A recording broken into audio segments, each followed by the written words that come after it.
Hello there, my name is Richard. The first time seeing my channel, I use to review cartoon series, anime series, so something completely random. And today we're going to talk about Season 5 and the season finale, Season 6 of Spice Chasers. Now this anime series was the best way to describe it, a sort of roller coaster ride, because this show was never smart, never clever, it just was fun, and that was the whole point of this anime series of Fast and the Furious.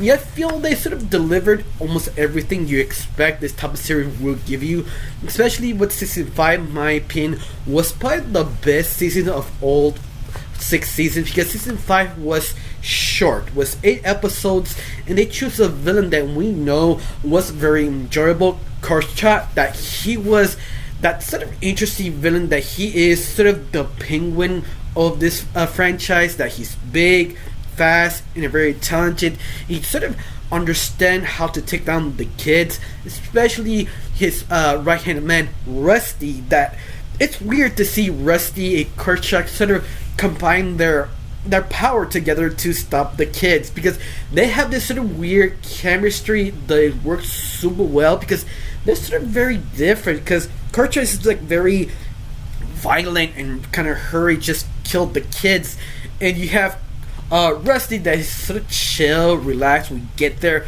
but he's sort of a bookworm that tossed, like, not a bookworm, more bad yet, he's sort of a fun facts kind of guy who just won't stop talking about fun facts, and that's just sort of interesting because both of them are very dangerous. Even the secondary bits of Season 5 was pretty good, because I wasn't expecting that sort of kind of B-tier villains became sort of Team Rocky, that sort of failures, that kind of half glass type of people who, well, if we do, we get money, but we don't, we get screwed over, but we still do this.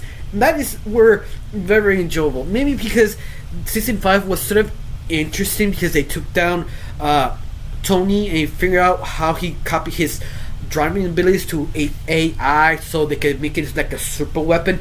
It's dumb. I mean, let's face it, Fast and Furious Spice Chasers always been dumb, but sort of the question is, how dumb can you make it? How fun and weird you can make this work? Because at the very end, Spice Chasers became 007 but with racers, and I'm okay with that. This show was the whole point. It delivered, especially what did happen in Season 5. It was very fun. It delivered so much.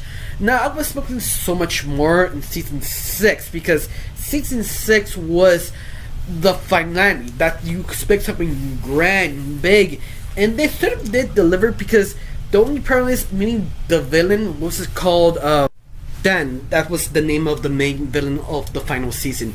Dan was T-2000 from Terminator.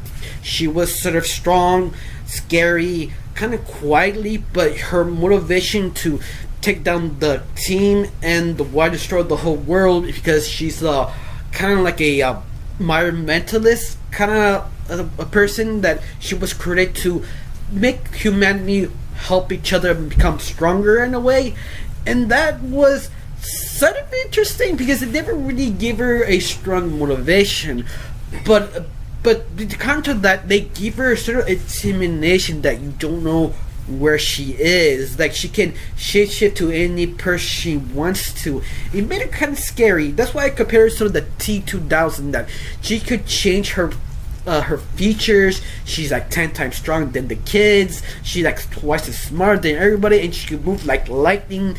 That make her kind of dominant, because you can't really predict where she was going, and I feel they kind of completely executed correctly. You just wish she had a bigger, or not bigger, more stronger motivation, or at least didn't explain what her motivation really was. Yeah, I think they was trying to do that, especially they're trying to also develop Tony, that he was sort of freaking out, that he was sort of fired from the team, and not just the team, like everyone was sort of fired because they're done, they're over, and Tony cannot let it go.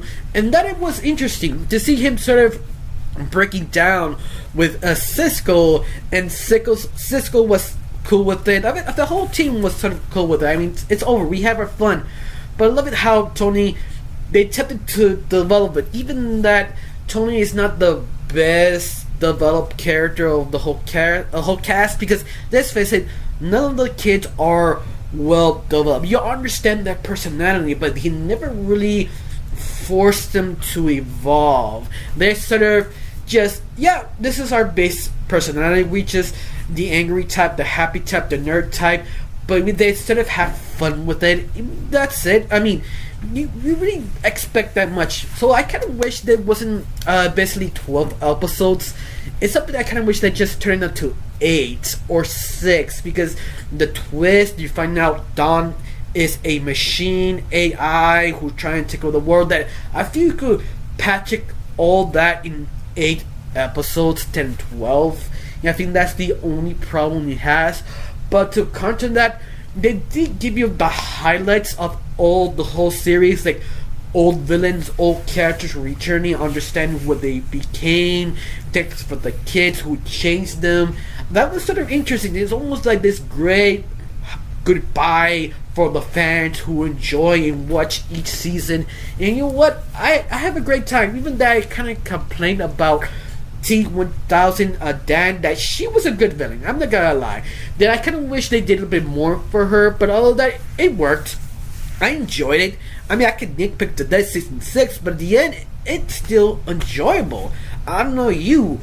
Do you like the final season? Which ones were your final season do you liked? Do you hate it? Tell me down below. Let me know. Honestly, I got really much to say about this. It's just a good time. Now, I got one thing last to say is thank you for watching. Don't forget to subscribe and have a wonderful day. Bye.